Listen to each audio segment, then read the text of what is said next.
Carlos Florentino, que está presidindo a sessão agora. Boa noite, vereadora Ana, Flávia, Kelly, todos os presentes. São muitos assuntos que a cidade se movimenta. Eu queria pautar um pouquinho essa noite, na verdade, voltar a falar da importância do planejamento.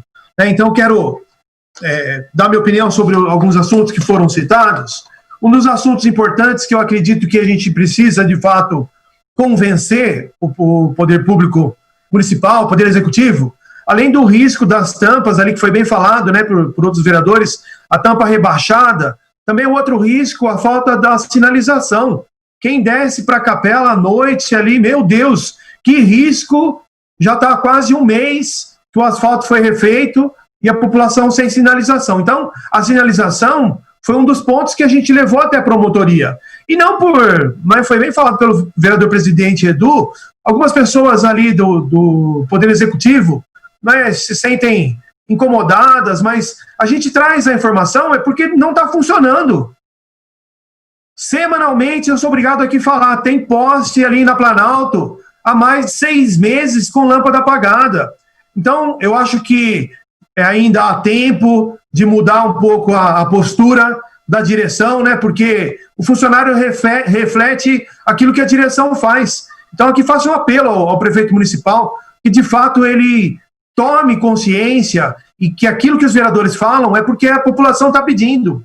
Uma outra informação também que eu faço questão de usar um pouco do meu tempo, eu estou de acordo aqui com os outros vereadores que exigem, né, um cuidado com a nossa economia, mas a gente não pode baixar a guarda. Infelizmente, mais um óbito foi ali declarado na Santa Casa. Eu estive na Santa Casa, eu vi o quanto que as pessoas ali, os profissionais, né, da saúde, estão se sobressaindo, estão trabalhando até além da conta, mas a gente, como população, não pode deixar de usar o álcool gel, evitar aglomeração. É possível, né? O Florentino sabe bem disso. Se precisar denunciar, as pessoas estão fazendo festa. Então, gente, né, é importante que, com a consciência muito tranquila, de fato, sem envolvimento direto, porque, para mim, como população, eu quero que a economia funcione e eu quero que o profissional de saúde esteja bem também. Porque, infelizmente, da maneira que a gente está vendo algumas situações da população, não, a Santa Casa não vai aguentar. E não é torcida, não. Infelizmente, são dados estatísticos. Eu vou trazer na semana que vem uma análise estatística, né, que eu trouxe, eu fiz, na verdade, só estou esperando uma informação, e a gente precisa, através da informação, tomar uma decisão. E a nossa decisão é, se puder ficar em isolamento, fique em isolamento. Né? Todos esses assuntos são muito importantes, mas eu quero também usar um pouquinho do meu tempo para falar de um assunto que está envolvendo todos nós, todos os moradores da cidade. Se a gente pensar na questão da coleta de lixo, eu trouxe aqui um pouquinho do estudo do nosso Plano Municipal de Resíduo Sólido para entender um pouquinho o que está acontecendo na cidade. Então, eu sou favorável de sempre trazer um assunto novo, não por ser diferente, não é essa a ideia, mas eu acredito mesmo que o poder público ele não pode ficar parado na questão do planejamento. Então, eu trouxe aqui para a gente pensar um pouquinho, como Câmara, o que a gente pode cobrar da Prefeitura, se a gente entender. Então, vou fazer uma introdução. Primeiro, lembrar que o Plano Municipal de Resíduo Sólido, ele trata ali do manejo correto e a redução da geração de lixo, de resíduo mesmo. Como que a gente faz esse tipo de trabalho? Para que o meio ambiente tenha um reflexo e, consequentemente, a gente tem esse reflexo. Basicamente, a gente usa o aterro sanitário da Estre ambiental, e eu fui buscar umas informações. Eu já falei até uma outra sessão sobre isso, mas acho que é importante a gente ter essa consciência. Em média, a cidade de Vinhedo gera cerca de 60 toneladas de lixo por dia. Vou repetir, 60 toneladas por dia de lixo, em média. São 59.900, às vezes 61, mas em média 60 toneladas. O que isso representa para a gente? Se a gente pensar em termos de isolamento social, eu fui pesquisar ali uma informação muito atual de março da Associação Brasileira das Empresas de Limpeza Pública e Resíduo Especial. Eles acreditam que, em média, também está aumentando cerca de 15% o resíduo domiciliar. Então, a gente tem 60 toneladas todo dia e na pandemia, 9 toneladas a mais por dia de resíduo. O que eu penso que a prefeitura pode fazer a mais do que ela tem feito? Conheço ali o trabalho da Secretaria do Meio Ambiente e, de fato, no ano passado, no ano retrasado, eles têm tentado melhorar essa questão da reciclagem, mas eu acredito que a gente pode fazer mais. Pode sair um projeto, pode sair talvez ali no decreto, informar também as pessoas. Dicas práticas, por exemplo, a gente gerar uma menor quantidade de lixo usando menos embalagem. Não é aquela dica de você, de repente você vai fazer o seu almoço, produzir o almoço aí de 5 dias e congelar para que isso possa refletir no final da conta. E quem paga a conta somos nós.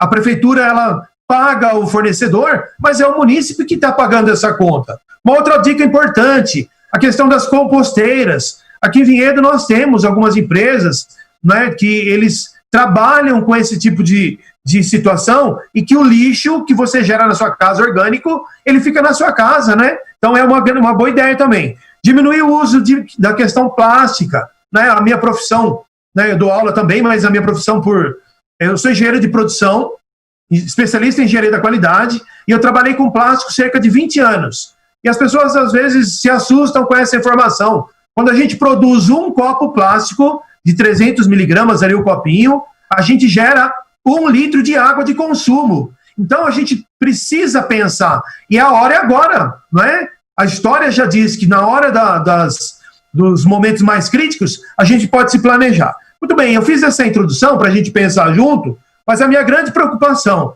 dos 60 toneladas de lixo que a gente gera por dia, infelizmente, a gente consegue recuperar só 3%. Então, vejo aí 2 caminhos, são 2 grandes oportunidades. Primeiro, gerar menos lixo, através de uma conscientização, talvez a casa, né, nós possamos pensar num projeto que não onere o executivo, mas que ajude, de fato, a cidade a pensar diferente. E a gente tem uma outra situação também, que é a oportunidade, aumentar a reciclagem. Né? Vinhedo, ela tem um centro ali de coleta seletiva, na verdade, e aí eu trouxe para finalizar o meu raciocínio. Um galpão, não é, único que trabalha, consegue recuperar somente 4% do total que é gerado. Então, para aquele lixo que a gente coleta da reciclagem, não é, infelizmente, a gente só consegue recuperar 4%. Então, tudo isso a gente vai pensar para trazer o que para a cidade, não é? Alguém que começou a assistir agora falou assim, a gente está aí falando do asfalto ruim, falta de vaga na creche, infelizmente os remédios continuam faltando na rede, ainda não consegue atender todas as crianças, a gente tem uma educação que precisa dar um passo a mais, e a pessoa vai falar assim, mas você está falando de reciclagem? Porque tudo que a gente conseguir pensar no meio ambiente, ele tem que caminhar junto com todas as outras secretarias. O meio ambiente, ele pode gerar riqueza, ele pode gerar emprego, ele vai reduzir a coleta de lixo e, principalmente, a gente pode ter uma qualidade de vida melhor para o cidadão. Então, né, com toda a humildade de entender o que os técnicos precisam nos mostrar, eu quero aqui oferecer ajuda de novo para o Poder Executivo, para que as outras secretarias que não estão diretamente ligadas aí ao combate do Covid, precisam, de fato, mostrar novas alternativas, porque a população espera isso. Então, nessa noite é isso, senhores e senhoras vereadoras, eu desejo a todas aí uma ótima semana, que a gente possa, de fato, pensar junto como ajudar o cidadão de Vinhedo aí. Por enquanto é só, senhor presidente Carlos Florentino, e no retorno do presidente Edu Jaume.